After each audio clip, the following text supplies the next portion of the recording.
Hello, my name is Jada Powell and I'm a senior student at South Elgin High School. I've decided to select Elgin Community College for next year. I plan to study psychology to become a psychotherapist, and if you're wondering, I'm interested in private practice. But college means more to me than that. It's a gateway to not only earning my degree, but to improve myself. I don't want to just be known for my good grades. I want to be known as a hard worker, a motivator, and an expresser of my creative writing skills and musical interests. But sometimes I know how frustrating it can be, especially when people expect certain attributes out of you, positive or negative. It can be discouraging, making you believe that you can't achieve anything higher or you'll just leave yourself disappointed. But I'm here to tell you not to believe in that. If you persuade yourself that this is the truth, then you'll miss out on many opportunities that will not only define you, but uplift you. Continue working hard and show the world what you're capable of. That is the true reward. Thank you for listening to me and embody the strength of Black History Month. Good evening, everybody. My name is Keisha Williams. I am a social worker here in the district and in District U46, and I'm part of the Black History Month Planning Committee. And tonight we are bringing to you a private showing of this Black Excellence in Academia panel that will be before you.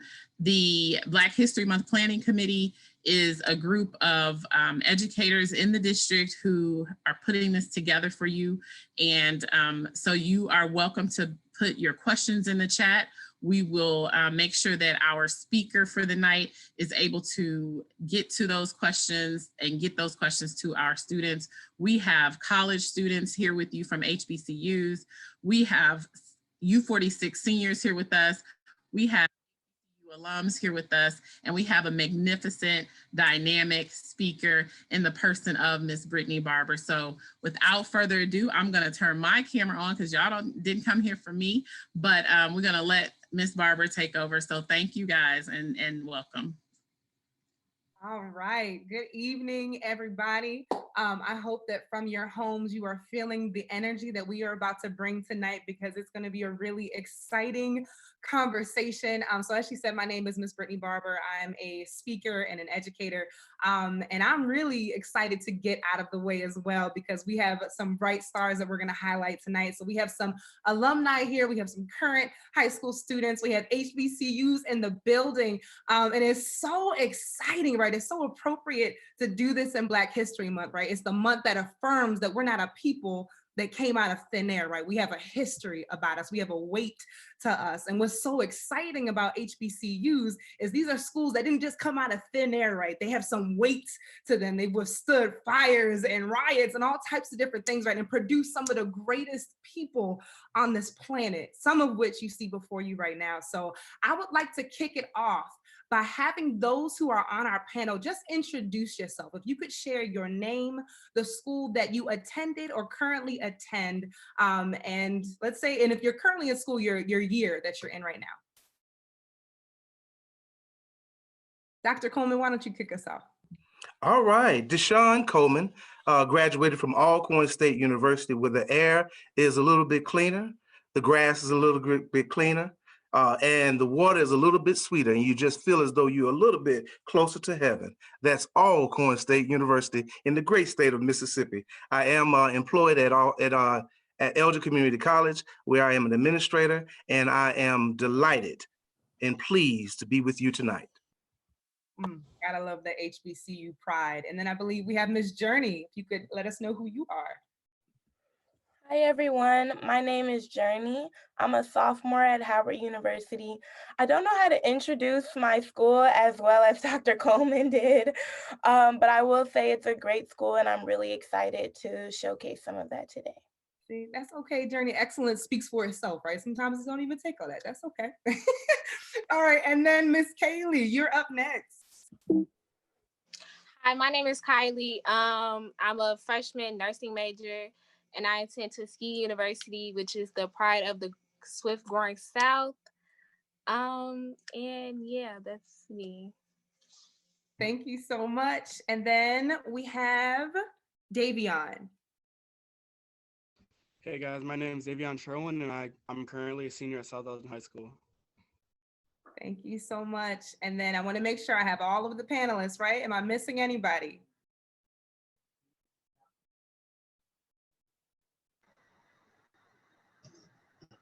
Hi, my name is Jairus. I'm currently a senior at North Carolina A&T. Uh, I'm majoring in supply chain management and go Aggies. Aggie Pride. Fantastic. Well, thank you everybody for introducing yourselves. And Carissa, I see you. Please let us know who you are and where you are from. My name is Carissa. I graduated from Grambling State University. I saw that we had Alcorn in here, so you know, the SWAC. I'm also a part of the SWAC, and I graduated in electronics engineering technology. Miss Barber, I have a correction already. I knew it. Person from Grambling, you should know how to pronounce all corn. It's always all corn. Championship for sure. Wow, nothing but love, nothing but digital love here on the Black Excellence in Academia panel right now. So let's just get right into it. Okay, so there's a lot of different HBCUs to choose from, right? There's a lot of different schools to choose from. So why HBCU? What made you go to an HBCU, your specific HBCU? Journey, could you kick us off? Sure. So for me, I had a very rocky high school experience. I transferred schools a lot. I was going through a lot with my family and personally. So I really wanted to use college as an opportunity to start over and just be in the place that I feel like would cultivate not only my intelligence, but my character. And so that's why I wanted to go to an HBCU. I was also raised in kind of an Afrocentric home. So that was always kind of what my family would push me towards anyway. But I settled on Howard because when I was submitting my applications, I wanted to go to an HBCU and I wanted to go to the best ones, period. So I applied to the top 5. And I just so happened to get into my top choice, which was Howard, and I just went from there. It was a little neck and neck between some other schools, but when Howard says, come to your school and we're gonna give you some good aid, you go. So that's kind of how I settled on Howard. I love it. Thank you for sharing. Carissa, how about you? How did you land on Grambling? So my choice in Grambling was a little unique in terms of I never wanted to go to Grambling. I actually all my life wanted to go to our rival, which is Southern University in Baton Rouge.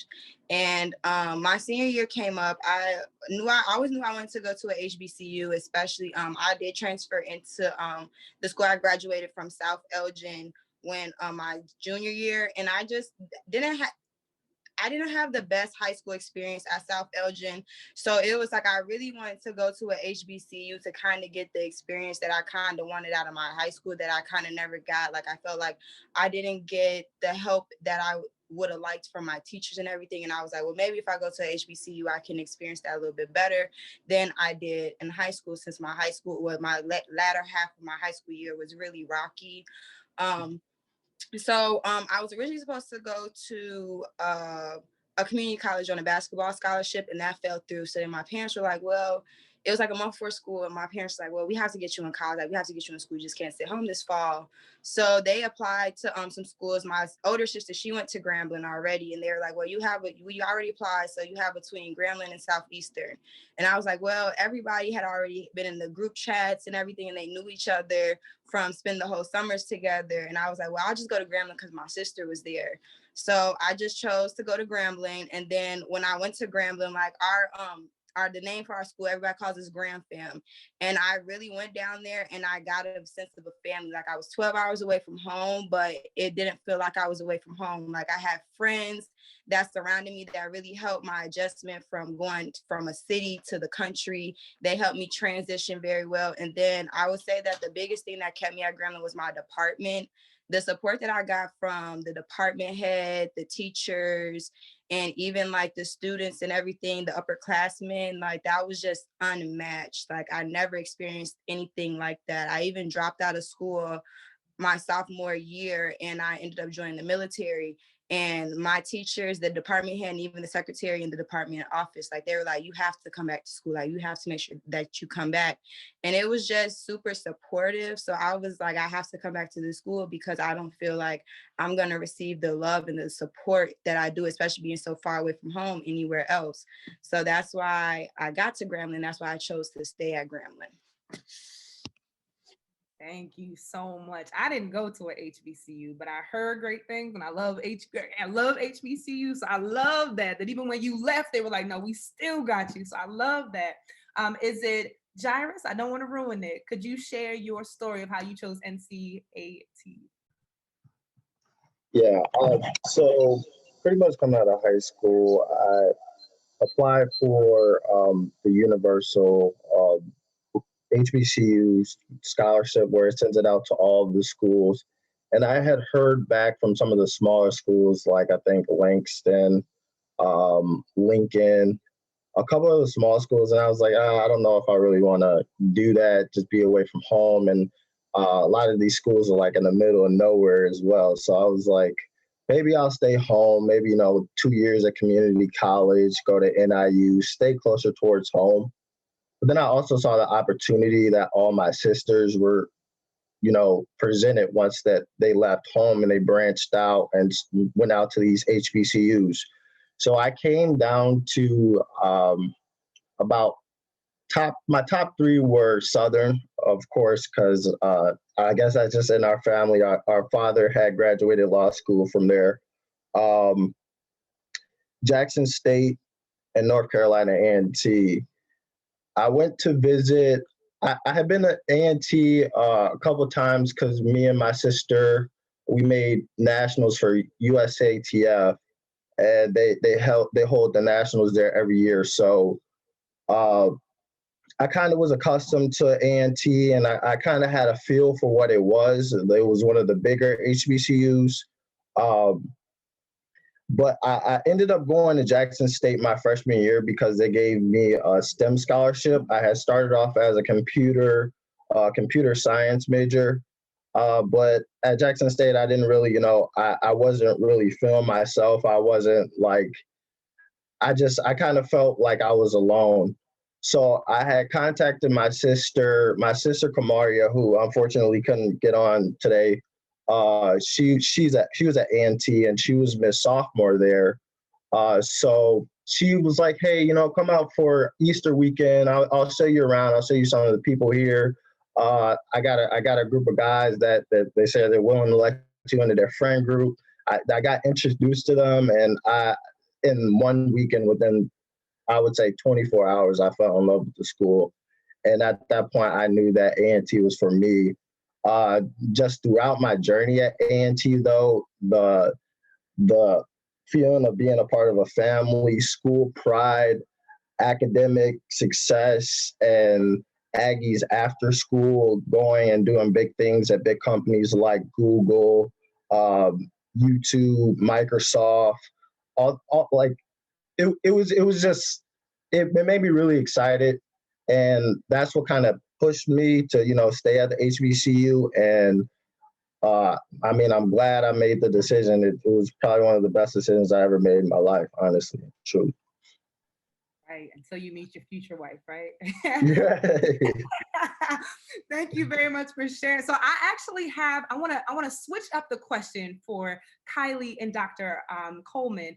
And thank you all for sharing why you chose. But for you two, I want to know, we're hearing this theme about what is happening at an HBCU, right? We had Journey and we had Carissa, where I wanted to experience something different from high school, right? And Jairus, you talked a little bit about this family network and you just knew that you loved it. So what exactly is happening at HBCUs that's different than any other place? If Dr. Coleman and Kylie could speak to that, please.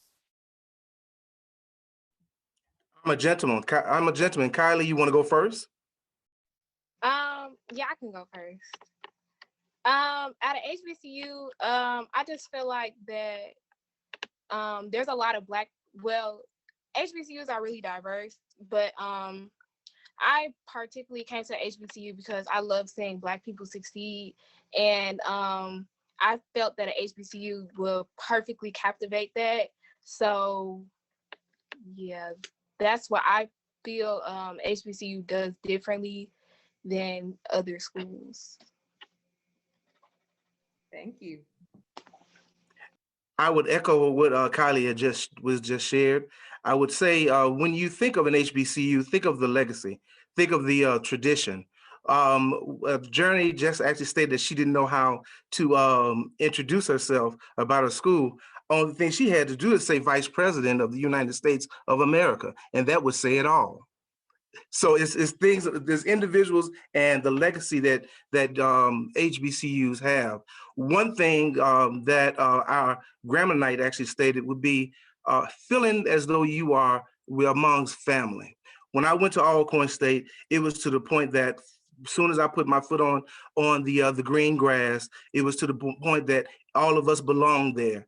And it was to the point that my mom would actually say, Deshawn, I hadn't seen you in about 3 months. Why you don't come home like everybody else on the weekend? Is because I was already at home at Alcorn. When you talk about the academics, you can state that, you can see that across the board. I think the United States, we actually talk about the graduate schools and also doctoral degrees. HBCUs actually produce the most. And when you also take a look at the faculty and staff, it's not to the point that you're just going to go to Alcorn or Grambling or Howard and your instructor doesn't know who you are and you don't show up once or twice. A telephone call is going to come. Dr. Josephine Posey did it best. Deshawn, why aren't you in class? What are you doing? You better be here in 15 minutes. And guess what? Deshawn was there. And that's the reason why Deshawn is Dr. Coleman, because of a Josephine Posey. So it's just about the family, about the nudge you need as it relates to, and the care as it relates to HBCUs for me. Thank you so much. So I'm hearing something that I'm hoping a few of you can speak to. It sounds like it's not just a set department that's assigned to reach out to you, but it sounds like everybody kind of takes it upon themselves to look out for you, right? Like it's not like a look out for the new black kid department, right? It's like it's the culture. Like we're all in this. So when you're new to a HBCU, how do you go about connecting to these supports, right? Is there like how do those connections, how does that adjustment happen at a HBCU? Is it just you're walking through the quad and someone says, hey, I got your back? Is it how did that happen for you that you got ingrained into the culture and the support once you got to the HBCU?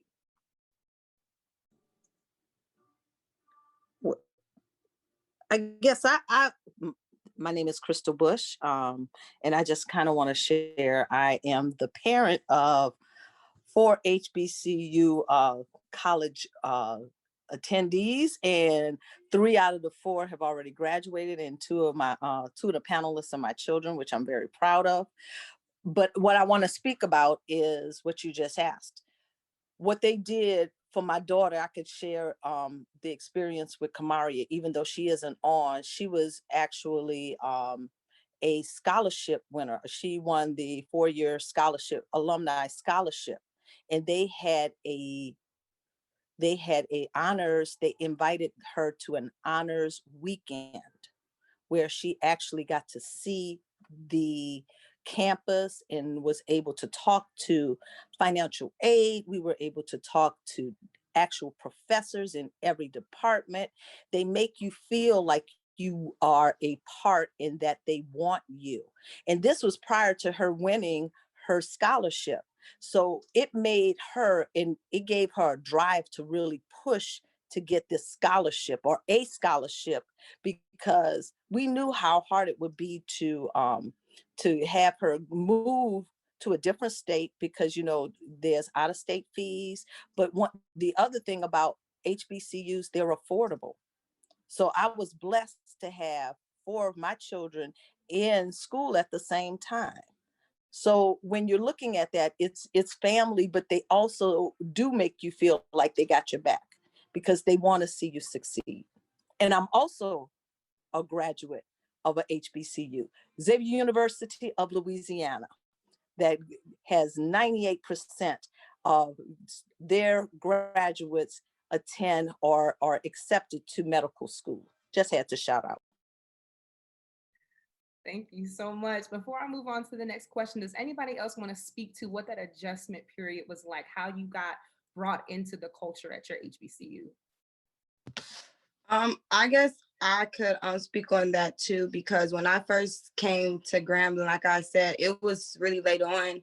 So everybody had already been in the group messages. Like typically when you go to college, especially at HBCU, all you have to do is search the hashtag, and you're gonna find all the freshmen that are about to come, and they already have their group messages started. Like everybody's preparing for welcome week. Like by the time you get there, everybody already has their friend circles and their friend groups that they're gonna try out. And with me, I didn't get any of that. So literally, like I said, my sister, she attended there, and she just introduced me to a group of guys that became like my tour guides for welcome week. And they were like, yeah, we'll let you know about the parties, like the block parties, because this is before school started, when everybody was just moving in, and like they had all these activities. And I think that was a big deal, because it was welcoming you into this new culture. Because when I went to a HBCU, like even when I saw like how they celebrated things and how they did things, it was completely different from what I grew up in the suburbs. So I've never seen anything on that level. And then also I would say that even the administration, like I was the vice president of student affairs. I talked to him all the time. Like I saw him around campus, like everybody knew Coach P. He knew me by name. He knew a lot of the students by name. And it was just that interpersonal connections that you could build with not only the teachers, but with the administrators and the people on campus, because they aren't these people that sit up in these high buildings that never see their students' faces. Like they are around the campus. Like I want to say our president right now, Rick Gallo, he came into Grambling. Like I would see him in the CAF. Like he knew me by name too. And like I would see him in the CAF, and he would say, how are you doing? Sometimes he'll come eat lunch with us. Like you have those connections, and you could build those connections. And I think with HBCUs, it's just a little different, because they are willing to step down and to get to know their students and to see what their students need a little bit more than I would say like the super big PWIs, where you might not ever see a president until you're walking across the stage on graduation. Thank you all so much. Thank you. Thank you. So I did not forget that we have Davion in the building with us as well. So we've kind of talked a little bit about how did you choose a school, kind of first entering a school. So now I want to get into maintaining and establishing our excellence once we're in the building, right? Because this is Black excellence in academia. So I have a question for all of you, but I want Davion to kick it off. I know this was not in the script, all right? So I'm just giving it to you fresh. I want you to explain to us in your words, what is Black excellence? What is that? In my opinion, like Black excellence is like culture, because we've always been hated on from time to time, but I feel like us as a group, we've always come together and always pushed through, no matter how hard times have gotten. I think that really describes Black excellence, how we've always persevered through hatred, and we've always just found our way on top. Thank you very much. And Dr. Coleman, I almost called you Dr. Alcorn because I keep looking at the name. Dr. Coleman, right? You went to the hub of Black excellence. So what is it? How do you define Black excellence? You're looking at it right here on all these panels. You're looking at it right here. Black excellence is where you have an individual who is intelligent, who actually strives for wisdom, and that's what we do. And especially at HBCUs, when you have individuals that have become before you, and they actually have shown you exactly and laid down the platform for you to follow. And normally at HBCUs, if you just start calling out the names that are individuals who actually have graduated from HBCUs, and you have the cream of the crop as you talk about Black excellence. Mega Evers from Alcorn State. Then the only thing I have to do is ask all of the other panelists to give just one, and then they can actually just give you one from each one of their institutions that they feel as though that exemplifies a Black excellence. Thank you very much. Kylie, what you got? What is Black excellence? Just to piggyback off of what everybody has just said, basically, yeah, you can say any person's name from an HBCU that you feel is the most important or made a big impact at your school, and everybody would know their name. So I just feel like that's Black excellence. Amen. Y'all preaching tonight. Okay, so Black excellence, right? Now, how do you, we get it, right? Because y'all are really breaking it down. What is Black excellence? But how do I maintain? Because we've got students that are going to be the future yous, right? They're going to be walking your campuses too. So how do you maintain Black excellence, right? When you are surrounded by some dope parties, Carissa? How do I maintain this Black excellence, right? When you got all these beautiful Black kings and queens, right? How do I remain excellent, right? When the temptation is all around me. How do you do it, Carissa? So I actually became a student ambassador for Grambling, and that used to be like the biggest question for me because Grambling became like known to be like this party school. So the parents would just be like, well, what is like the balance? And I will always tell people like my freshman year, I almost didn't miss any parties, like none. But I still had a 3.5 GPA, like, and it was honestly just a balance, like, and you really just have to learn your balance and you have to learn what works for you. So if that means like in between classes, you're not taking a nap because you know it's a party going on tonight, but you know you have an assignment due, and that's when you're going to do that assignment instead of waiting to after you leave the caf and you're tired before you go to the party, then that's what you just have to do. And I just think that especially when you see so many successful Black people around you, and then especially when you're in college, you see people getting these amazing internships. You see these people highlighted for doing things, and it's not even adults anymore. Because, you know, sometimes it's like, okay, well, they're adults, they're expected to do X, Y, and Z. At this point, it's your peers. And so it's like, I felt like when you see people that look like you and that you can relate to and that are your age, that are doing these amazing things, that kind of really gave me a push, like, okay, well, I need to be doing this too. Like, I need to make sure, like at Grambling, one of my goals was always to be at the honors ceremony, because we had an honor ceremony and you got invited to if you made the deans of the president's list. It was like a big ceremony. It was like, you know, you walk in, you're like, yeah, I made the dean's list or the president's list too. And it's like when you see other people that look like you that are doing that as well, it gives you that push to be better and to achieve that goal. So I just think that going to HBCU, it made it a little bit easier for me. Whereas when I was going to South Elgin, like I'm the only Black girl in my AP English class. So it looks completely different, but it also made it a lot easier because it's like I'm not the only smart person, or I'm not the only person that can do that looks like me anymore. I love that so much. It was like, it sounds like smartness became normalized, right? You weren't just this anomaly, right? It's all of us, right? Now, Journey, what about you? How do you maintain this excellence once you get in the door and you stand in the door? For me, it was all about my network. So I heard Carissa saying a lot.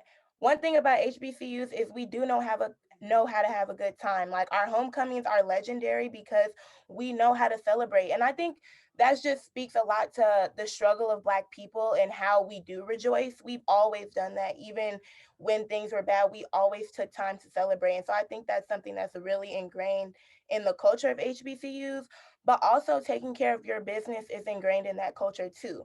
I was really lucky to kind of meet a really great group of friends like right away when I got to Howard. And I know like they hold me accountable a lot because it'll be like, oh, did you guys apply to this internship? And I'll be like, no, but I am going to apply to it now.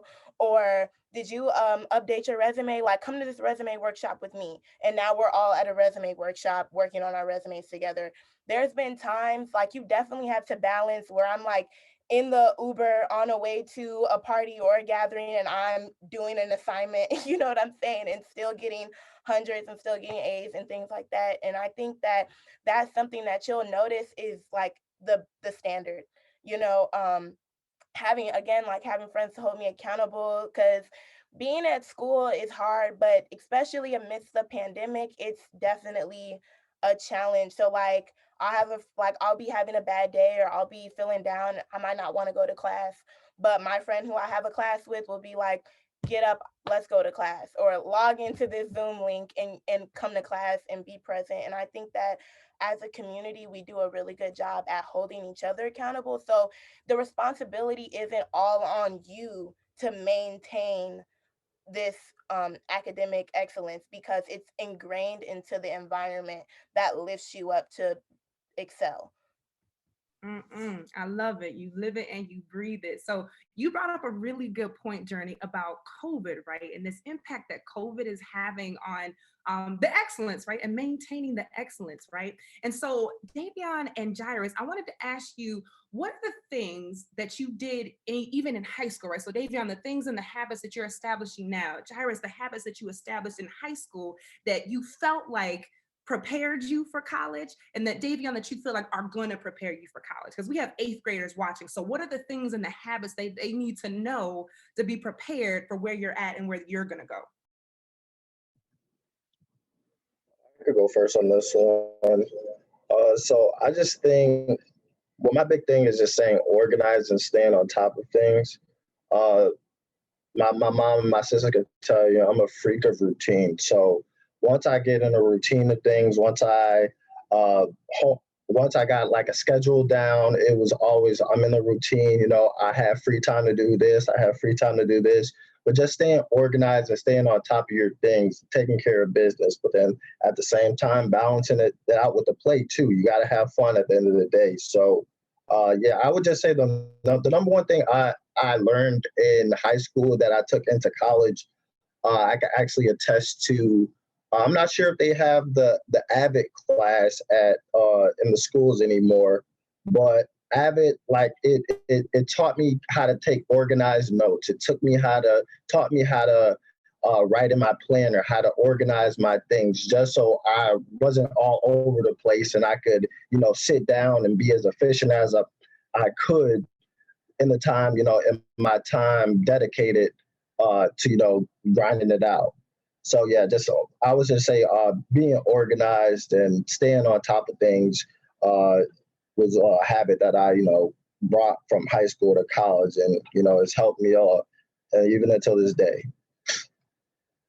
Thank you, Davion. What about you? So the thing that I would say is just never lose focus, because at least for me, once I got to high school, like football was my main focus. Like I know I wanted to play football in college, you know what I mean? And my mom always told me you're not going to make it to college if you don't have the grades. So I was so motivated by football that the grades came with it. I always told myself you need to get a good grade in this class and just in general, because you're not going to make it to a collegiate level if you don't have the grades. So that always pushed me to be a better student, and then it also pushed me to be a better athlete at the same time. So I would say just always stay organized, like Jarius was saying, then also just don't lose focus. Just remember what you're in high school for and what you want to become, and just don't lose focus of that. Awesome. Thank you so much. Does anybody else want to contribute to that? Any habits that you felt like you developed before you got to school that you felt like helped you maintain while there? Soon to be Dr. Barber. Yes, I would like to add two things. When you asked the previous question, I want to share that the way that I actually made sure that I matriculated through college, because I was the library king. So I was in the library and made sure that I knew that on Thursday, every Thursday, that we were going to have some parties. So I made sure that I was in the library. Even when I pledged, it was to the point I brought my line, brother, we need to go to the library. We don't just have to do our academics. We got to learn the history of Omega. So let's get into the library. The other thing, Mr. NCAT, North Carolina A&T, go Aggies, but we all going to still coming to get you. He actually talked about finding finding your niche, finding out who you are, how you actually operate on campus, how you have, and even in school now, students, thinking about what makes you go, what gets you to do your best, making sure you find your niche. And the last piece would be that I knew why I was there. I knew that my mom, my sister, and brothers, my family actually counted on me to succeed. And if I did not, guess what? I had things to pay. And I also want to show the way or pave the way for my family members to actually lead and follow. So it's just to the point that when I made it home, my mother still asked me, even though she couldn't get the grades, she still asked me, Deshawn, what did you make in X, Y, and Z? So it's just a point of making sure that I did not let my family down while I was there.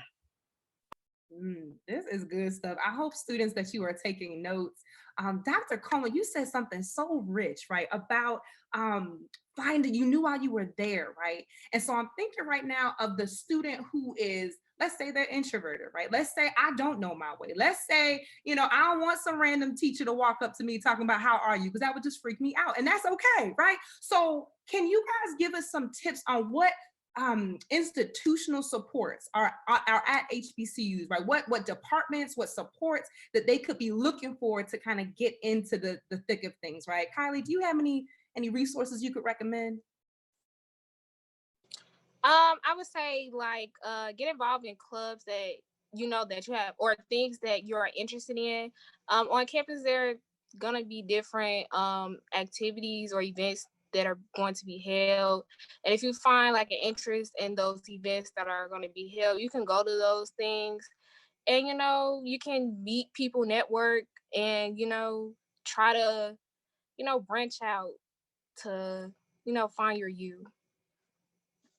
Thank you very much. Miss Crystal, did you also have a contribution? I don't know if you're still there. Different departments or resources that folks can look for. Oh, absolutely. Definitely reach out to the counseling centers at your schools because we know how difficult that is. And there are counseling centers at each of the HBCUs. We understand how stressful it is. We know you get homesick. Those kinds of things are very, very important. Not to mention your department chairs and your deans. They're there to help you. So, Miss Crystal, you touched on something. You touched on stress a little bit. I want to talk about it, okay? One of the biggest stressors, money. Can we talk about it? So, how did you, because y'all are all from Illinois, right? Right? And so you traveling across the map, right, to go to this wonderful hub of Black excellence. How did you do that? Did anybody work while they were in school? And how did you do it? Did all of you just get all of the scholarships in the world? Like Jairus, how did we do this? Carissa, how did you do this? So I guess I could go first because so I'm just so untraditional in my routes of how my life goes. So yeah, I was broke in college my freshman and my sophomore year. And then when I dropped out, I was just like, okay, because I really didn't know I was just joining the Army when I dropped out of school. I was just really broke. And like, I was just like, okay, I have to do something. And I was really determined to get a car. I was super determined to get a car because Grambling is in the middle of nowhere. Like I couldn't even go to the grocery store without having to depend on somebody to bring me there. So that's actually how I joined the Army, because I went and I talked to a recruiter and he told me that not only could they pay off the student loans that I already had, which was amazing, that sold me right there, but he also told me that while I was drilling, I would get paid every weekend for the one weekend out the month that I would go to drill. And then they would also started paying for my schooling. So since I went to a public school in the state of Louisiana, my tuition was paid for. It was just the other fees that I had to pay for, which would be covered by the small loans that I would have to take off, which in turn would get paid off from the student loan repayment that I was going to get through the Army. So I started off with that, and then I also decided to join ROTC. So when I graduated last December, I did commission to become an officer in the Army as well. And I walked into ROTC, and they had some more money for me. So I was just like, it was a lot of sacrifices. I'm not even gonna lie, like, on top of like ROTC, the real Army, and then I was also an engineering major. Like ROTC definitely affected my grades, and I had to learn how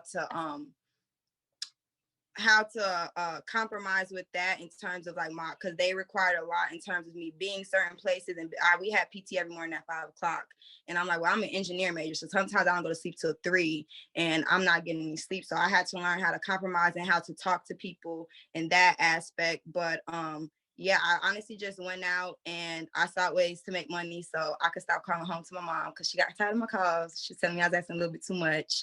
So yeah, I just went out and I found ways to kind of make money and still do it while I was in school. And then I did eventually start working when my last semester, the last 2 semesters, my course load got a little bit slower and I didn't have to attend ROTC as much. So I did pick up a job because I knew graduation was coming up and graduation was expensive. So I was like, okay, well, I get that to kind of help lighten the load as well. Thank you. Cyrus, what about you? So throughout my college career, uh, well, first of all, shout out to financial aid. That's that's what's paid for a lot of my tuition. But I've also held like a couple positions with the basketball team at A&T. At Jackson State, my freshman year, I was one of the equipment managers for the football team. So I dipped and dabbled in a lot of things that I liked. My junior year, about a year and a half ago, I got an opportunity with Apple. Just again, the network that we have at our school was just so great. Apple or our department sent out an opportunity with Apple, so I had a customer care position with Apple that was a designed for students to work part-time and still balance schoolwork with work. So that was an awesome opportunity with an awesome company. But yeah, that's how I've kind of dipped and dabbled throughout college and earned my money. I like it. Kylie, Journey, what about you? Money, was it funny? Was it strange, or you just had financial aid and it was a cakewalk? Um, so for me, I knew right away when I decided, okay, I'm gonna do this thing. I'm gonna rebound from such a rocky high school journey and like really do the college thing. I knew that I didn't have any capacity for loans or out of pocket expenses. So a big part of that was envisioning myself being debt free and not being like having any loans and not being financially stressed out. And manifesting that was really difficult because applying for scholarships, I applied for a lot of college applications, but I was applying for probably more scholarship applications. I applied for like probably like $500,000 worth of scholarships. And I got a lot of no's. I got a lot of no's, but because I applied for so many, the yeses that I got back were enough. And so I'm a numbers person, so I knew down to the cent what I needed. I knew down to the dollar amount, to where it was going, who I'm getting it from. I was really, really strict about that because when I committed to Howard in May, I still had maybe $8,000 that I just didn't have. You know what I mean? That I was going to have to pay. And I was still in May, I was still applying to scholarships. I was still applying to scholarships, and I was really, really lucky to get a few scholarships. I got one. My first scholarship that I got awarded was actually from Delta Sigma Theta Sorority Incorporated. Their JSAC chapter gave me $1,000 scholarship. And so that really boosted my confidence in like, okay, if I get this scholarship, I know that I can apply for other ones and more competitive ones. And so the other scholarship that I got that was probably the most selective was the Jackie Robinson Foundation scholarship, and that has been amazing. I know eighth graders are in here, so it might be a little far out, but if you remember this panel, remember to apply to the Jackie Robinson Foundation Scholarship Program when you're a senior, because that is also, we're all Black students, but we all come from all different colleges. Some of us are from HBCUs, which is great, but PWI is all alike. We all come together and we have a network, and it's really, really great.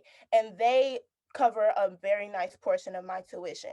In addition to that, I did get aid from the government, which shout out to financial aid, like the person from NCAT said, because that's definitely helpful. And strategically applying and submitting your FAFSA is really important too. And when you get closer to doing that, there will be support that you can get from your high school counselor and also your parents to like really make sure that's in order, because that is how you get your aid from the government. Additionally, I have a merit scholarship from Howard right now that's called the Leadership Scholarship, which pretty much covers most of my tuition. And so I'm actually at the point now where I get money back every semester because I have extra money. Um, and to be clear, I had some scholarships my freshman year that weren't renewable. So going into my sophomore year, I knew I was still going to have another gap. So I was still applying to scholarships. A lot of times people get discouraged because we forget that there's scholarships that are specifically available for sophomores. There's scholarships that are specifically available for juniors. So even once you're at college, that doesn't automatically mean, okay, this is the debt that I'm gonna have for all 4 years. You can still actively apply to new things. And so I just got my last, well, maybe not my last, but the final scholarship that sealed my debt-free education off was by Panda Express. They have a scholarship program called Panda Cares, and they give scholarships to students, and it's renewable up until my graduation. And each year they give a little more. So it's like the first year, I think I have like $3,700, and the next, like my junior year, if I meet my grade requirements, and I think it goes up to $5,000, and then my senior year it's like $7,500. So that is like an incentive when we're talking about maintaining grades.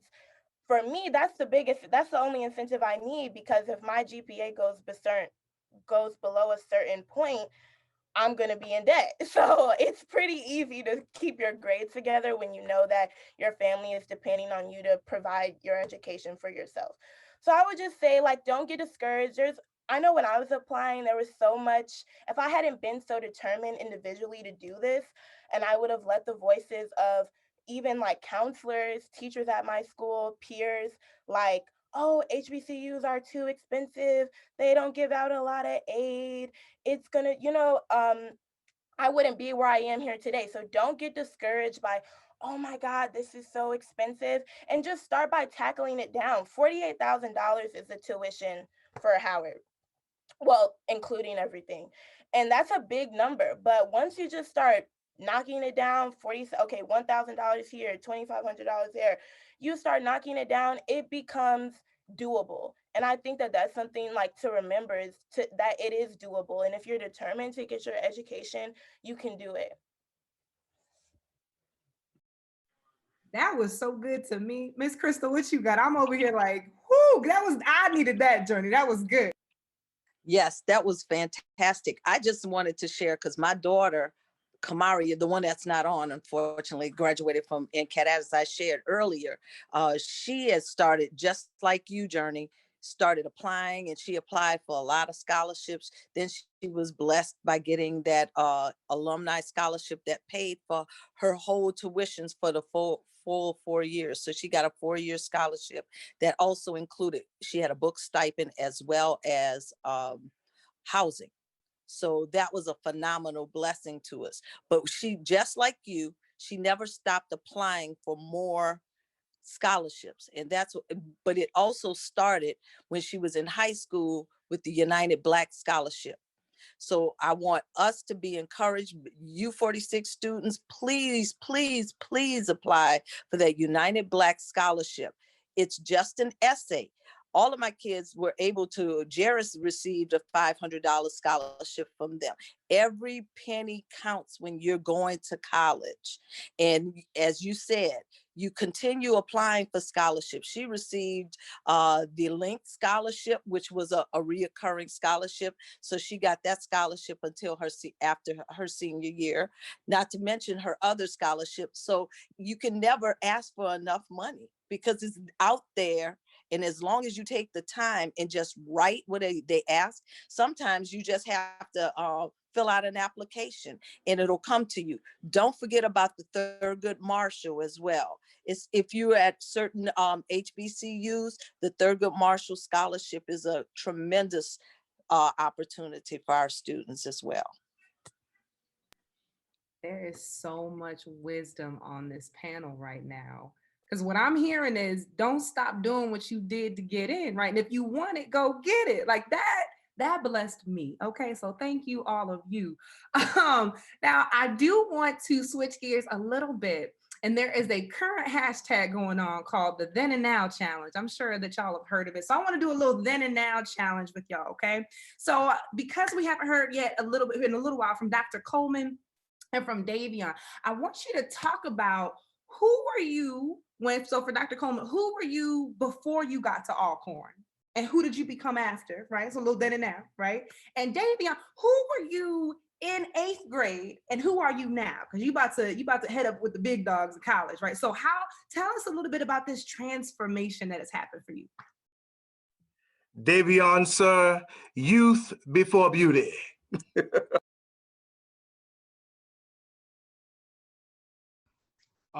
I'd say that like in 8th grade, I was like that kid who was just like shy, just kind of like minding my own business.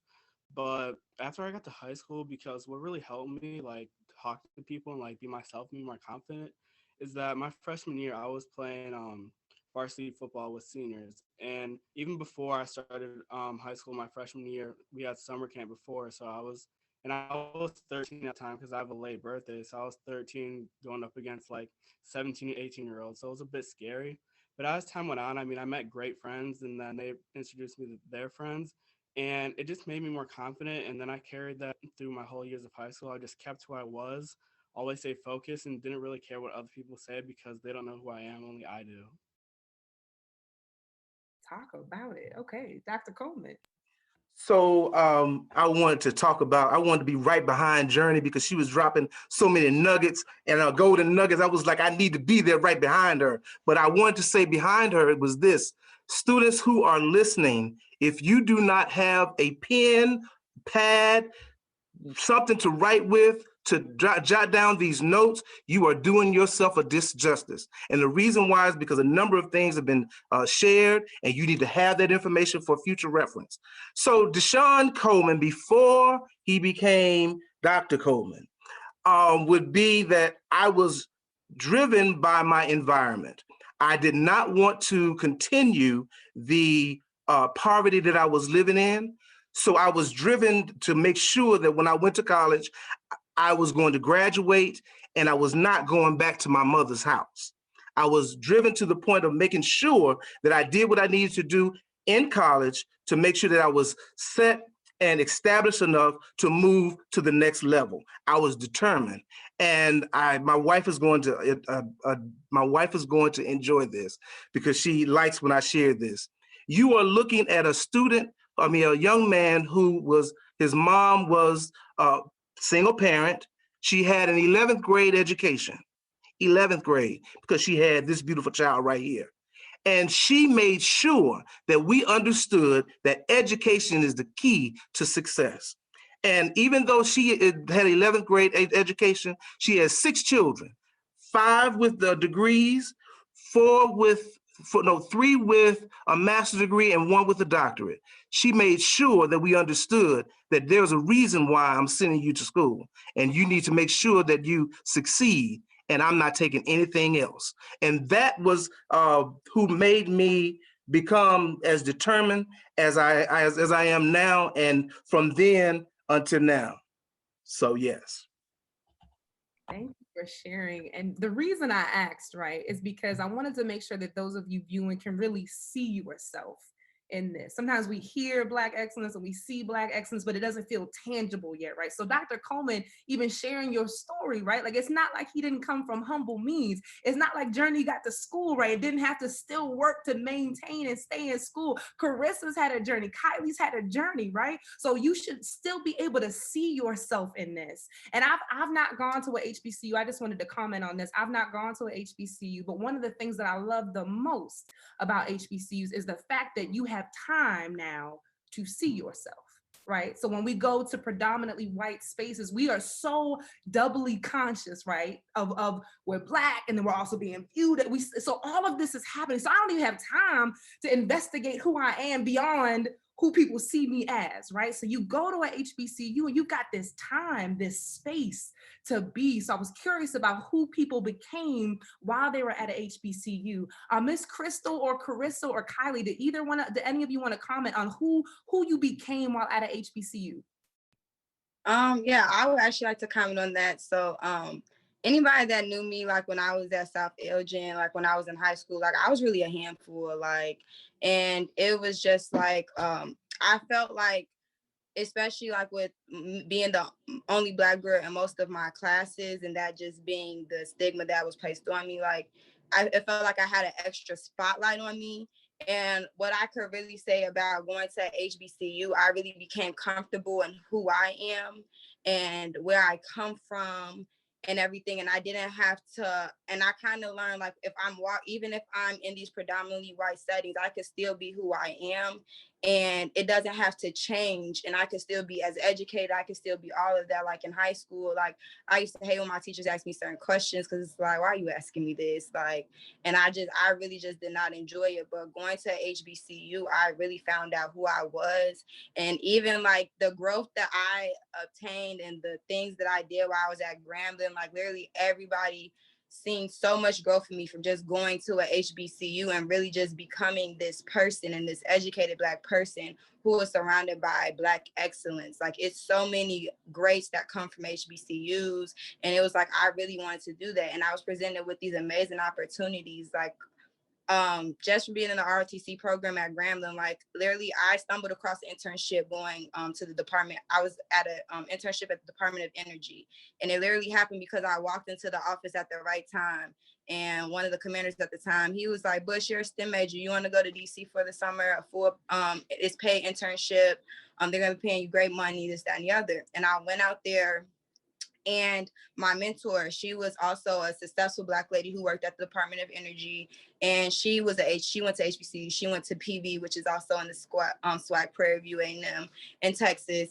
And she instilled a lot in me that summer with, even though you're going to be out here with these people, like still maintaining true to who you was. Because Miss Terry, like she was so true to who she was. Like she was from Port Allen, Texas, and she made sure you knew it.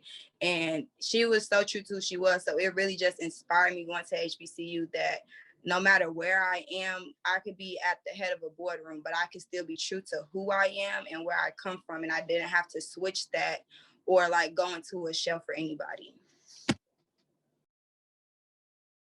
Thank you. Thank you so much. So I have one really, really big question. And then if there's any other questions that have come through, please do ask them. HBCUs are contested, right? You have people even today that argue that they're not relevant, right? They argue, why would I send my child, or why would I go to a place that's not based in reality, right? They'll argue that why go to an all Black spot, although we know HBCUs are not all Black, right? But that'll be the argument, that they're not relevant. It's a fantasy. It's not going to help them, right, in the real world. So I want to know, Jairus, if you're still there, all of you, right? I want all of you to kind of speak. What would you say to that naysayer that is insisted that this not even real, y'all? Why would I go to this mythical melanin place only to come out into the real world and it is not like that at all? What do we say to that?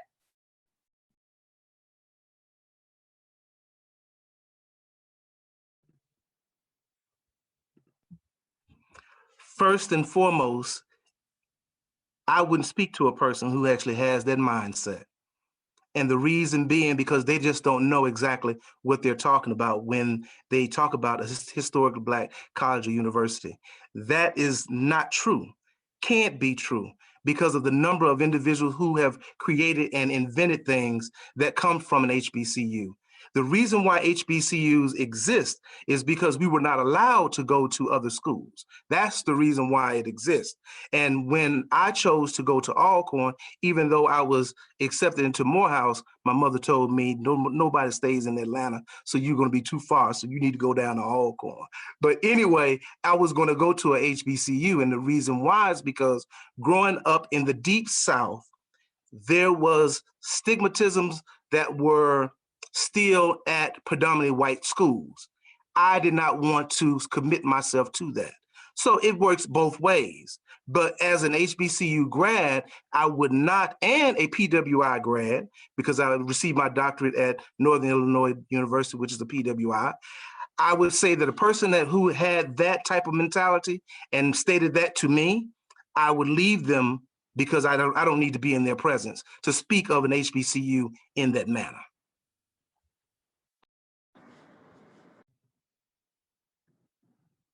And yeah, I would agree with everything he said.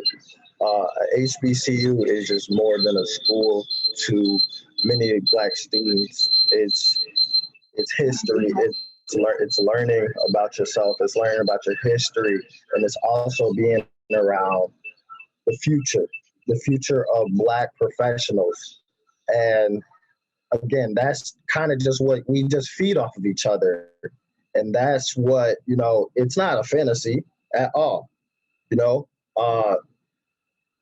like Dr. Coleman said earlier, if we were to go across the board and we could name at least 3 people that are household names that come from HBCUs. And that just says it all. It's not a fantasy at all. It's reality. We are producing and we are the future, Yeah, I would also like to add that I think, go I ahead. think I would, sorry. To piggyback off what Jairus was saying, I think that what I would say is just look at who HBCUs have produced. Like, how is it a fantasy or how is it not productive? But we have a Black female vice president who was produced by a HBCU. We have all these greats, all these legends. My school personally, I could speak to Eddie G. Robinson. He was the most winningest coach in NCAA football history. He to this day has put the most Black athletes period. He's put the most athletes period into the NFL.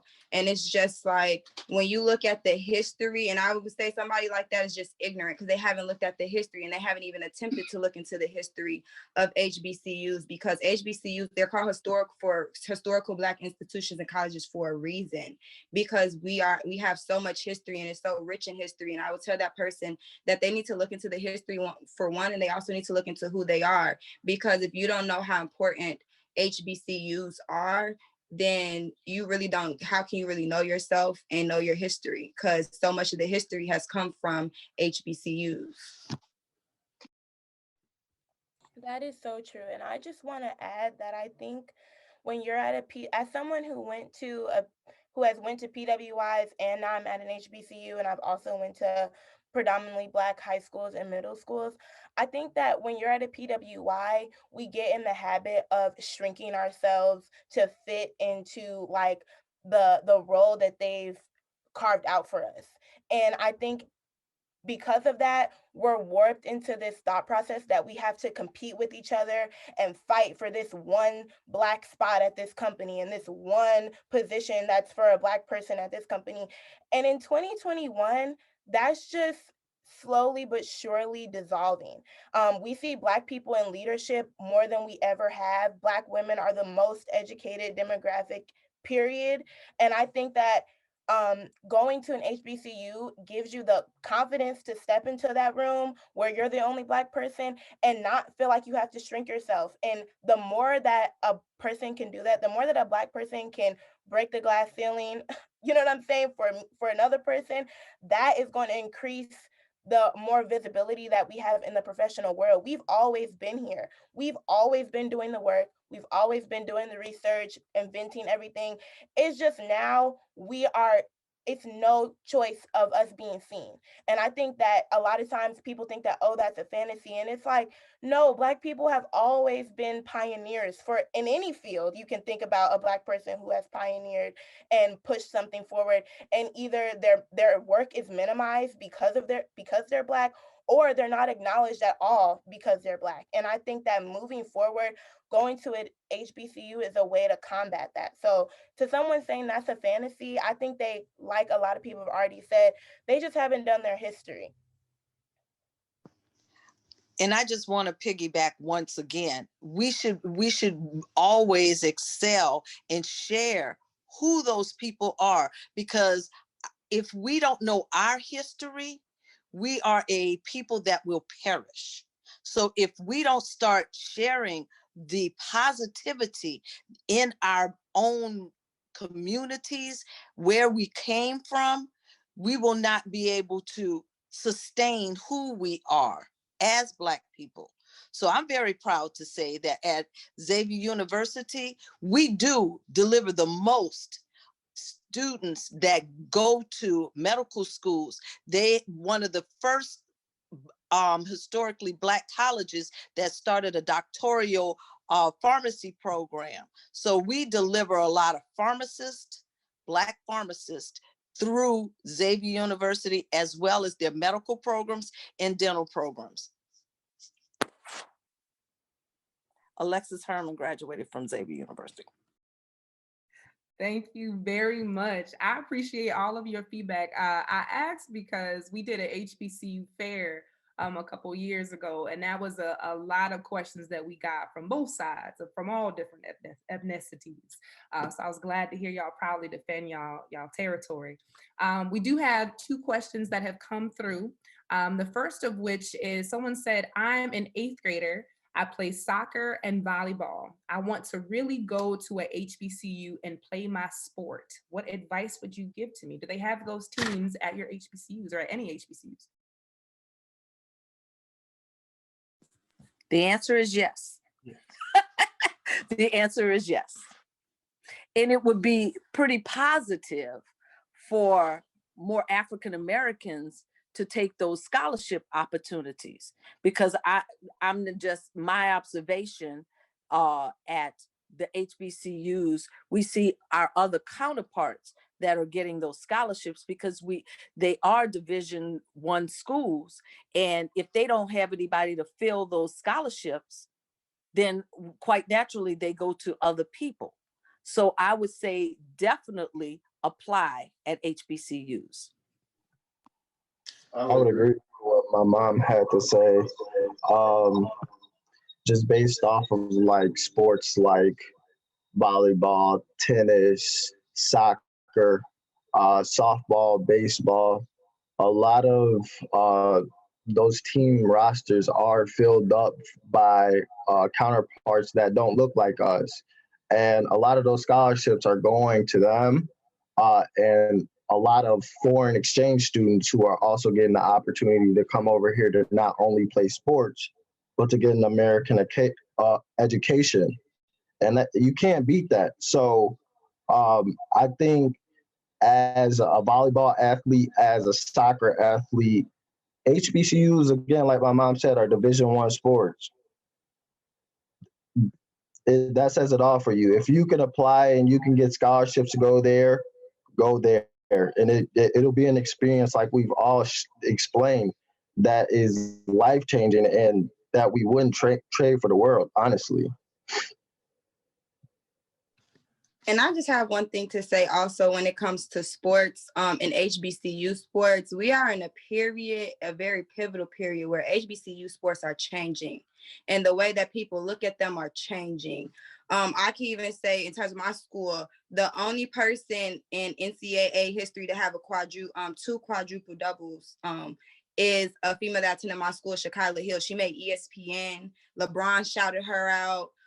Even with Deion Sanders going to become the new coach of Jackson State University, now all of these top athletes that are in America, they're going to start going to HBCUs. It's even been a talk. I know the top basketball scout right now coming out of the class of 2020, I believe, he says that he wants to attend a HBCU. So I know in terms of the sports, like a lot of people look at it like, well, if I go there, I won't get the recognition that I need. Tariq Cohen, that plays for the Bears, he came from North Carolina A&T. He was an HBCU graduate.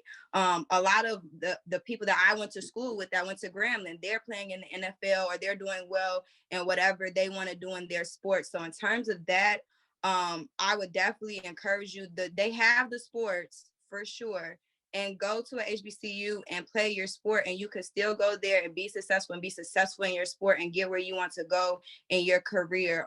Times are, especially now, times are definitely changing in terms of how people look at HBCUs and the exposure that HBCU athletes are getting. So if the time to do it, I know you're in 8th grade, so by the time you get there, it's going to be completely different. You have a little while, but you can still do everything that you want to do in your sport, whether it's go professional, whether it's just go to college and enjoy your sport and play. You could definitely still do that at HBCU. Thank you all so much. We have another question that was asked a little bit ago. They said, what things can you do at historically Black colleges and universities? But from what I'm hearing, it sounds like everything and then some, with a little bit of excellence and melanin on the side. So, everything. Unless one of our panelists want to add to that, but I think there's that. And then we had someone ask, how much free time would you say you guys had when you were in-person schooling? So you all, some of you talked about partying and working and ROTC and things like that. So did you find that you had a lot of free time, a lot of downtime to do the social and the partying things, or did you feel like it was always crunched, is what I'm getting from this question? I can speak a little bit about that. So I think that's all depending on the experience that you create for yourself. And that's the great thing about just going to college is that, you go to class, but the other activities that you choose to do, organizations or clubs, or even things that don't have anything to do with your school, like a job, is really up to your customization. So personally, I definitely stretch myself a little too thin my freshman year. And I think that's a lesson that a lot of people have to learn. And that's when I learned that lesson because historically, for me, I've always been the person who could do a billion things at once. But my freshman year, I was well, I'm still on the cheer team, but things are in the pandemic, so we haven't been practicing or things like that. But I would go to cheer practice from 6 a.m. to 8 a.m. Then I would go to my classes, go to lunch, things like that. And then I would have another practice for the cheer team from 7 to 9. And then I joined another thing that used to meet from 9 to 12. So you can, yeah, so it was a lot. And that just goes to say that if you have things you want to do in your free time, you can do it, because I was doing all of that and I was very, very tired and stressed out, but I did it and I am and I'm fine. So I think you'll have time to do whatever you want to do, but it is all about time management, because when you're in high school or even when you're in 8th grade, you're going to school from 7 and you're going straight through to 4 o'clock. And then you have your after school and that's it. But in college, you might have a class at 10, and then you might have a class at 2, and then you might have a class at 3. So, you have these gaps in the middle of the day, and that's really the time to maximize your time management and go to the library and get those things done during the day when you have those gaps, because sometimes during the evening, you are going to want to be social. You are going to want to do different activities. So that's what I would say. But that's something that you'll definitely get more familiar with in high school too.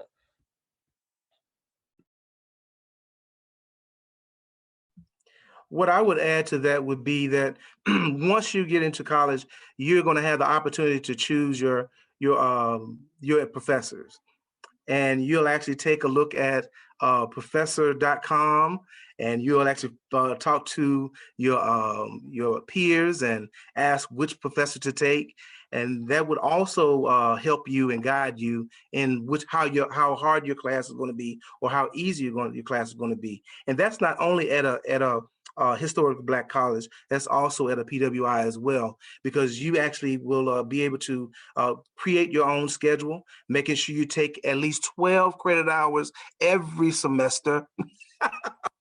And making sure that you, because anything below that, you're a part-time student.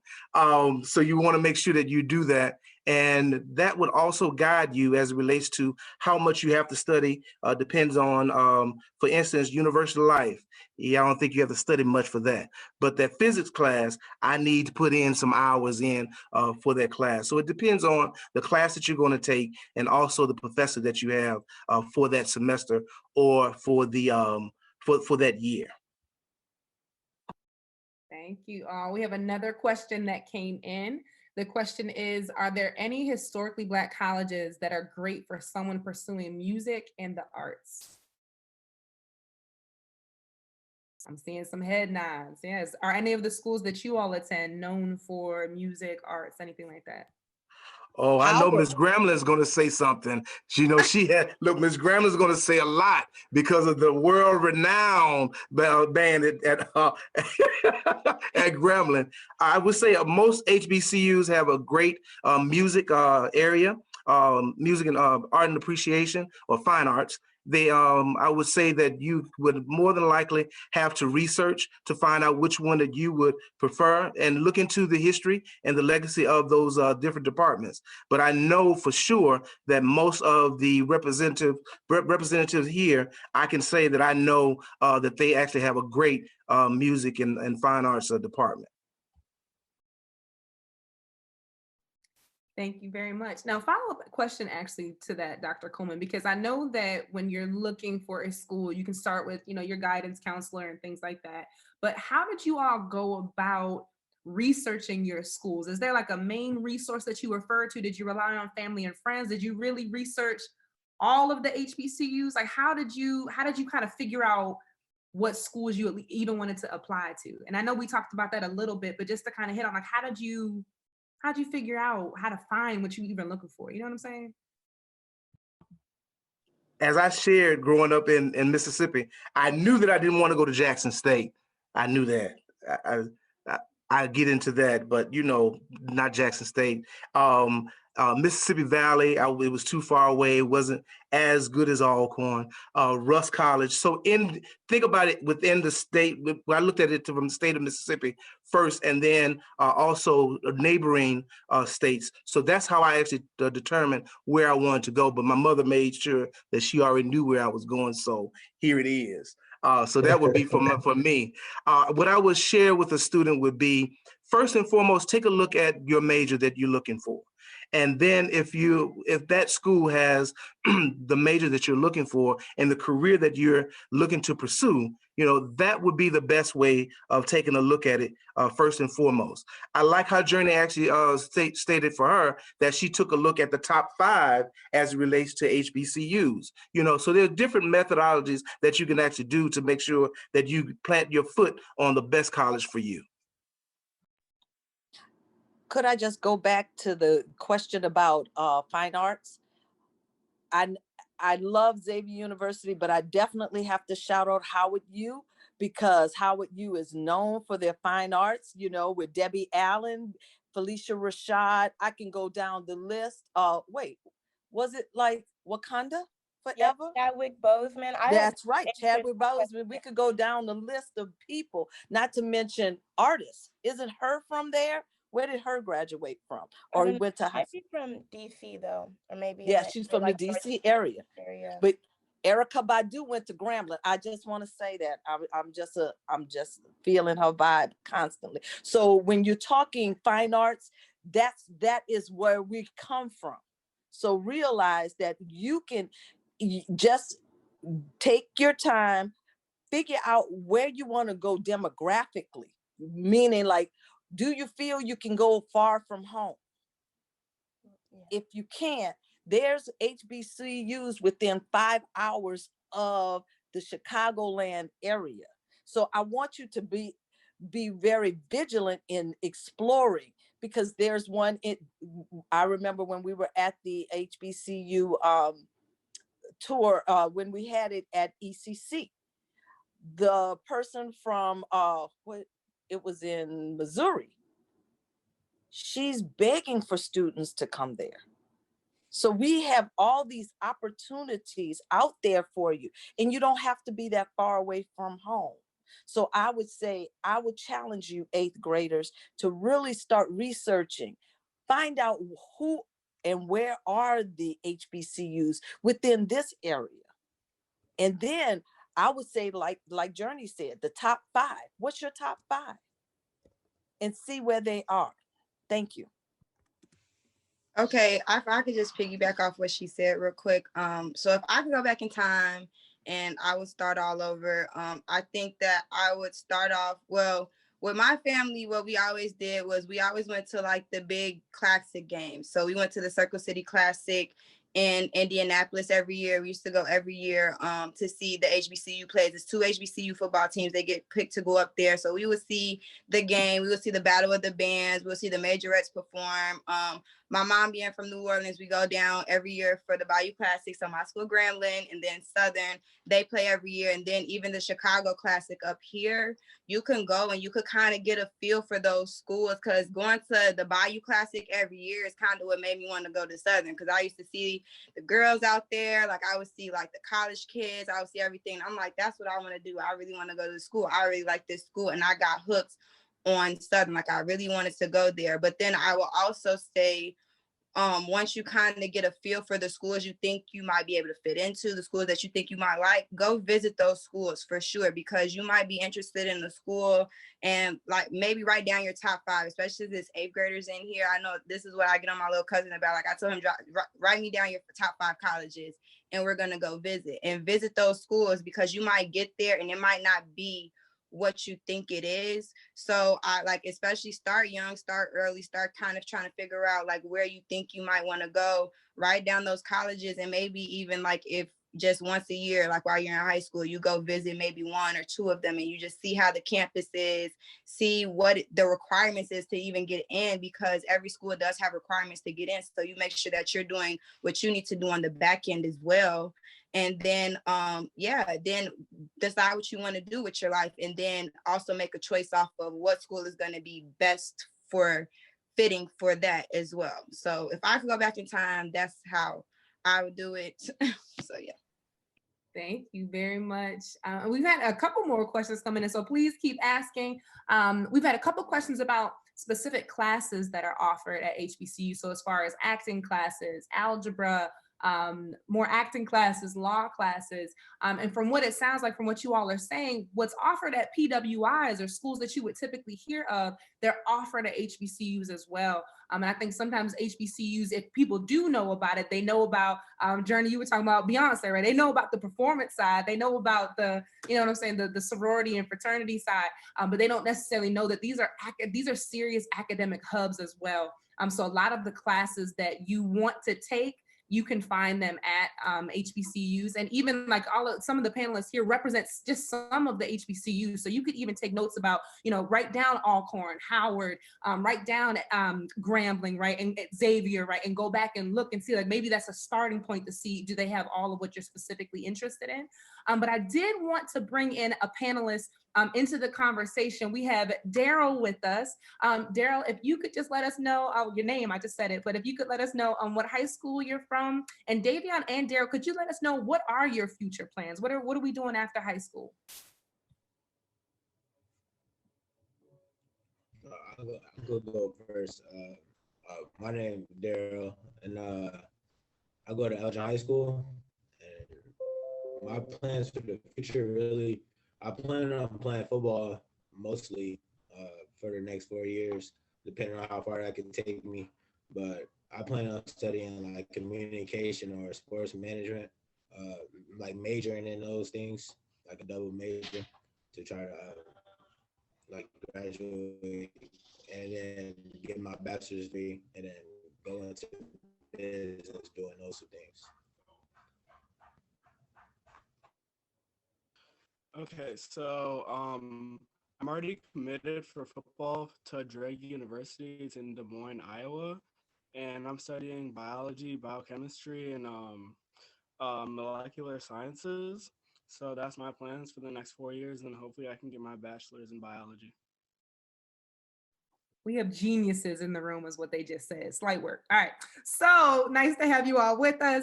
We have another question. And Kylie, I'm wondering if you have any advice for this individual. They said, moving from a mainly white school to an HBCU, did you ever feel out of place in the new atmosphere? So did you ever feel out of place, or if you could give advice on how they could deal with feeling out of place? I didn't really go to a mainly white school. I went to a predominantly Black high school, but to kind of give you some advice, if you feel out of place, I would try to say that there are counselors or different advisors you can go to if you're feeling homesick, or you can meet some friends, or go to different events. Try to do certain things to make yourself feel comfortable or make yourself at home. Bring, just try to do different things, meet new people and stuff like that. Thank you. And I know Journey and Carissa, you were speaking about growing up in the suburbs, right, in that transition. So any advice that you have, you all have already dropped some great wisdom about that, but anything else that you would add about how to adapt when you're used to a predominantly white setting? So I actually didn't grow up in the suburbs. I just want to clear that up. I'm definitely from the south side of Chicago. I recently moved to the suburbs though, so I definitely can relate to both, because my freshman through junior year, I went to a school called Lincoln Park High School, which is a huge high school, and it's really easy to get lost, and it's very much like very racially kind of segregated in a lot of ways. So it's diverse, but it's kind of like these are the smart people, these are not the people, and the Black people just kind of have to get in where they fit in. And then I went to Richards High School, which is in Oak Lawn, Illinois, for my senior year. And that school was a culture shock for me because it wasn't diverse at all. I had no Black teachers, and I really was the only Black person in my classes, and it was very traumatic to say the least. And that's also what pushed me to the edge of like, I need to go to an HBCU. And I think if you're struggling on, okay, how am I going to adjust? Don't worry about that, because Black people, we communicate with community. And that's what being at an HBCU is all about. So you really have nothing to worry about as far as fitting in or finding your place, really, because we want to be in community with each other. And like I said earlier, you know, you don't have to worry about shrinking yourself or fitting into any mold. You literally can just be yourself, because there will be someone who wants to get to know the real you.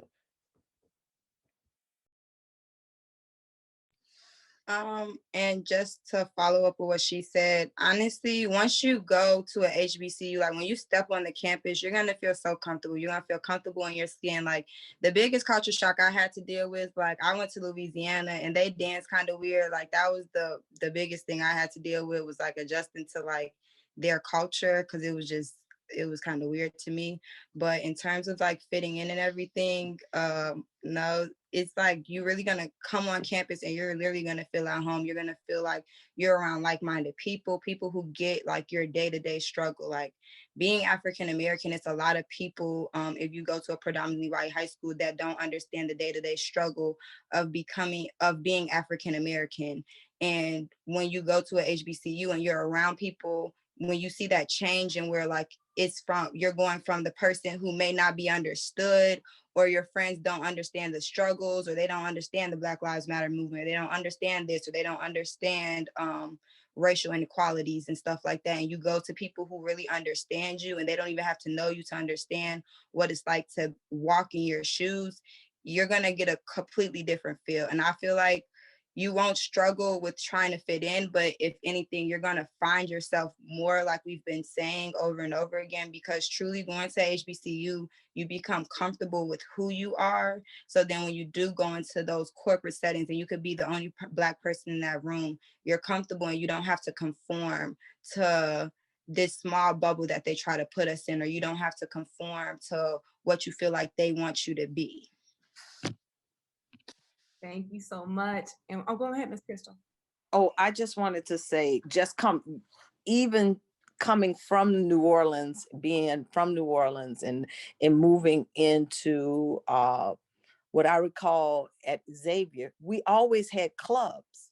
We have the Chicago club, we had the LA club. So it doesn't matter where you come from, you'll find people that, even though it's a Chicago club, there were people from the suburbs, but they all say, oh, we're from the Chi, you know. So, but that was a commonality that they could relate, and you'll find people where you find that commonality. So that they continue to have that, and I think they still have those clubs in all of the HBCUs, because even though we're all African American, our experiences are different, but that doesn't make it it brings us together, our differences, and makes us grow as people. So just kind of wanted to share that. Ms. Barber, if I could actually add to that, if I could. The panel has shared some great ideas and some great solutions and great experiences. One thing I would say is that the first thing you have to do is be you. You have to be who you are, not to try to fit in with anyone else. Be you, because there's only one you, and you're the best you that you can be. So when you try to be other individuals, you're going to always be second best. So make sure that you just be yourself.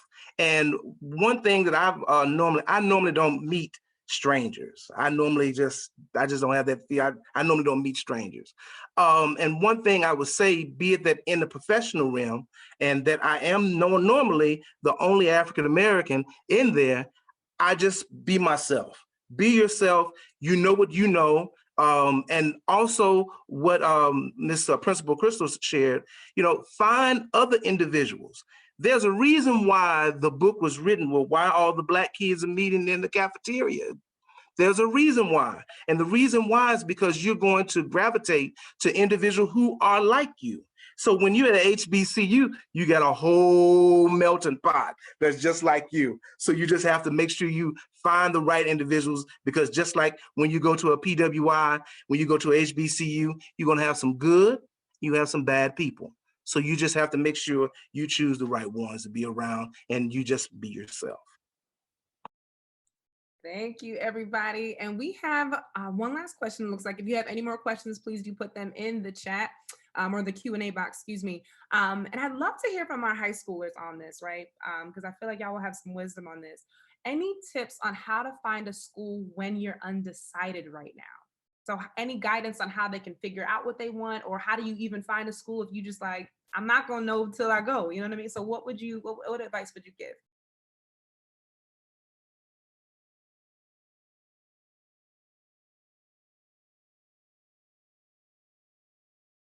And while they're thinking, any of the HBCU folks or alum that want to comment as well, how would you go about figuring out what you want to do? As far as a major? Okay, one thing that I normally share with my students, I'm not trying to take over, but that's just the Alkanite in me. One thing I normally share with my students, I ask them the question, tell me something that you would actually like to do and not be paid for it, and you still would do it. I noticed, don't answer that now. That's how you can actually figure out what you want to do. How do you decide your major? Figure out something that you would actually passionately do, because when I go to work, and like right now, as you can see, is I enjoy this. I enjoy being a change agent for not only students, but for families. So it's just to the point that, hey, when I go to work, I'm not as tired as my wife at the end of the day because it's just something that I appreciate to do and I want to do. I have a passion for it. So think about those things, write those things down as you experience, as you look at and research, write those careers down, write those, after you write the career, then find out what major did that individual receive or degree did that individual receive to actually receive that, that profession or career. Thank you. Daryl or Davion, anything else that you all want to contribute? Dr. Coleman basically hit it right on the nail. So don't really have anything to say, kind of hit all of it.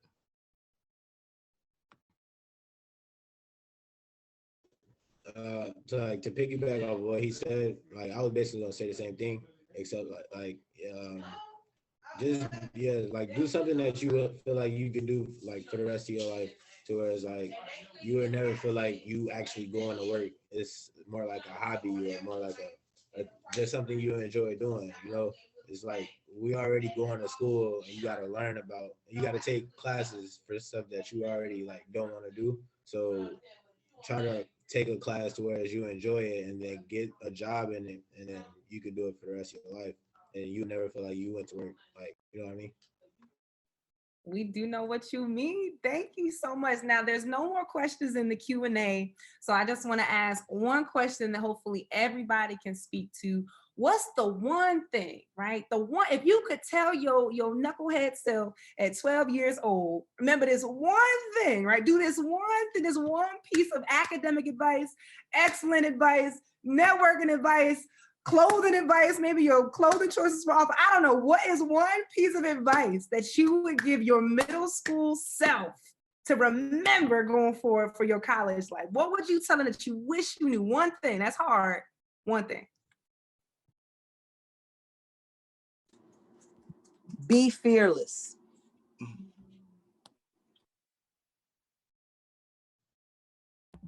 Make sure you study abroad. Never change who you are.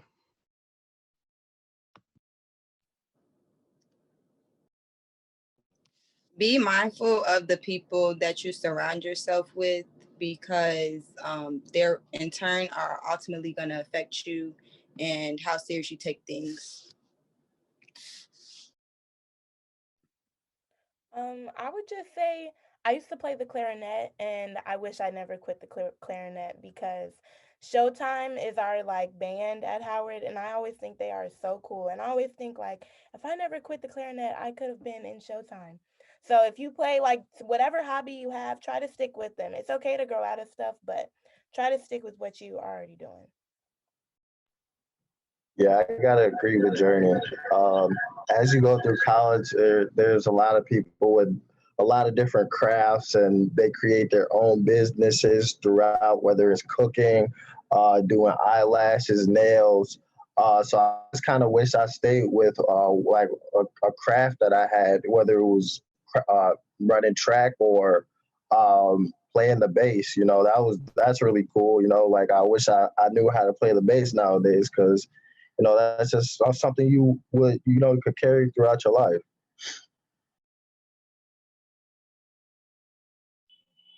Be yourself. I like it. And my one piece of it. Oh, go ahead. I would just say, like keep an open mind to like any information that you could receive. Like don't feel like you know everything. Like stay humble and be true to yourself. I'm taking notes myself, y'all. I was just gonna say my one piece of advice to my knucklehead self would have been go to a HBCU. Because that is what you should have did. So to close us out, Dr. Coleman, could you speak really briefly about Upward Bound? We've had a question come through, and oh, wait, let me make sure. We also had a question about high schools, any advice for high school students, but I think we just answered that. Okay. So yes, Dr. Coleman, if you could speak to Upward Bound, please. The Upward Bound program is a program that's at Elgin Community College. We have two programs, Upward Bound 1 and Upward Bound 2. We service students from 9th through 12th grade. We provide services for students to make sure they matriculate through high school and go to college, and we track you after 4 years after you graduate from high school. We have two programs. Upward Bound 1 services Elgin High, Dundee Crown, and Larkin, and then Upward Bound 2 services Elgin High and Streamwood. You can actually get in contact with your counselors at your or principals and deans. They have our information. If you want to tag me, that's fine. We make sure that we provide students with financial aid, working with scholarships, making sure that they complete their application. We provide college credits. You can receive up to 17 college credits through ECC, working with the Upward Bound program. We look for students who are first in their family to go to college and who are low income. And we can actually, Ms. Crystal can get in contact with you if you're at Larkin. And then also Principal Jamie, he could actually give you information as well. So that's Upward Bound in a nutshell. I don't want to say anything else. Thank you. Thank you. Well, we have reached the end of our panel, but a huge thank you and a virtual clap while we all on mute to everybody for all of the wisdom, all of the gems that were dropped tonight. HBCU attendees, current high school students, HBCU alum, y'all are some geniuses. It is just in y'all DNA. So we are so excited that we got to sit with you and kind of pick your brain tonight. So I will go ahead and give it back to our esteemed chairman. This has been so amazing. Thank you all. Thank you to our alums, to our college students, to our seniors. This is Black excellence. This right here, everything, all of it. I'm so proud. I'm so full. All of our committee members are popping on right now. They are the ones that have organized this. To those who are participants and in the audience, we thank you for all the questions.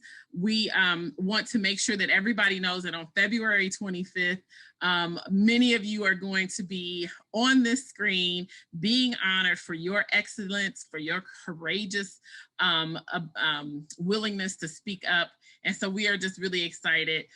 We thank you. We thank you for joining us. And unless any of my committee members want to say anything, anybody want to say anything? This has been amazing. We've been chatting back and forth, and this has been absolutely amazing. So thank you all, and God bless and have a good night.